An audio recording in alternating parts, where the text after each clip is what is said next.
Market, residential market तकरीबन 7 से 8 साल मंदी में रहा है, प्राइसेस अप्रिशिएट नहीं करे हैं और अभी क्लियरली हमारे को और काफी सारी इंडस्ट्री रिपोर्ट्स भी यही इंडिकेट कर रही हैं कि जो रेजिडेंशियल डिमांड है वो वापस आ रही है।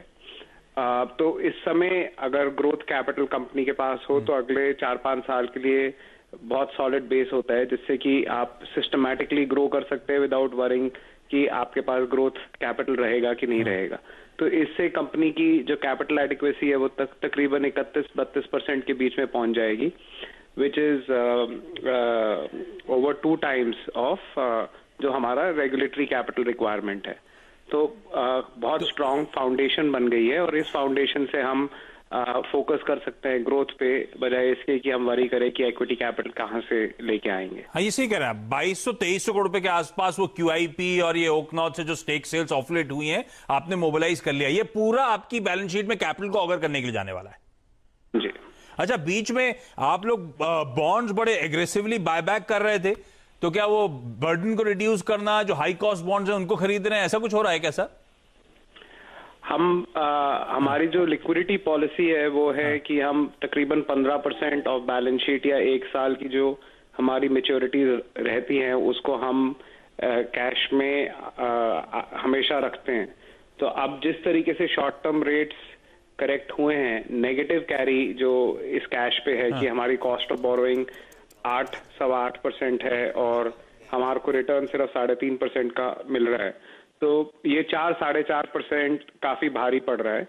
उसको मिनिमाइज करने के लिए अगले 1 साल में जितने भी बॉन्ड्स मैच्योर हो रहे हैं उन बॉन्ड होल्डर्स को हमने ऑफर दिया है कि हम आज ही उसको बाय बैक कर सकते हैं, जिससे कि ये जो कैश हमारे पास है ये यूटिलाइज भी हो जाए और हमारा लिक्विडिटी प्रिंसिपल ब्रीच भी ना हो। तो अच्छी खासी फंड रेजिंग, कैपिटल एडिक्वेसी अब इंटरेस्टिंगली 30-31% के आसपास, बड़े कंफर्टेबल जोन में कंपनी एकदम तैयार आगे की ग्रोथ को कैप्चर करने के लिए। अच्छा, वो एसेट लायबिलिटी मिसमैच, बीच में बड़े कंसर्न्स हाईलाइट हुए थे, आप कैसे प्लेस हैं उस टर्म्स में, और इस आगे के लिए किस तरह की ग्रोथ ट्रेजेक्टरी, किस तरह का आउटलुक नजर आता है? हालात किस हद तक मार्केट प्लेस में सुधरे हैं सर? तो एसेट साइड पे डिमांड अच्छी है, तो विदाउट टेकिंग बहुत ज्यादा क्रेडिट रिस्क आदमी अपनी बुक सिस्टमैटिकली ग्रोथ आज हम अब कर सकते हैं।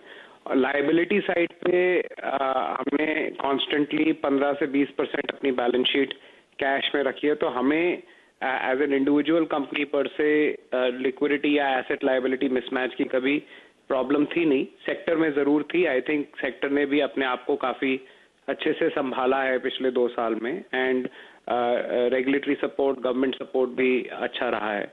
सो इन दिस कॉन्टेक्स्ट अब हमें ऐसे लगता है कि 1,000 करोड़ रुपया कैश, 32% कैपिटल एडिक्वेसी, अब समय है थोड़ा ग्रोथ पे फोकस करने का।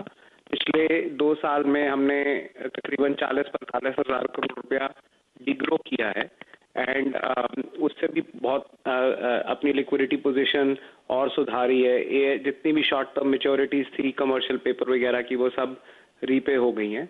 सो ये जो अब हमारे पास लिक्विडिटी एंड कैपिटल बफर है, इस दोनों को अब आगे चल के ग्रो करेंगे। बैलेंस शीट को ज्यादा ग्रो नहीं करेंगे।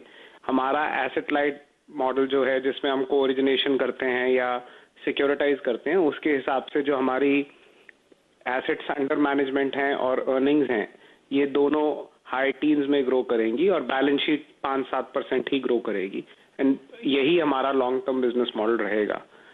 एसेट को ओरिजिनेट करके उसको या तो सिक्योरिटाइज कर देंगे या डे 1 पे ही अपने बैंकिंग पार्टनर के साथ को ओरिजिनेट करेंगे। ओके, गगन सर।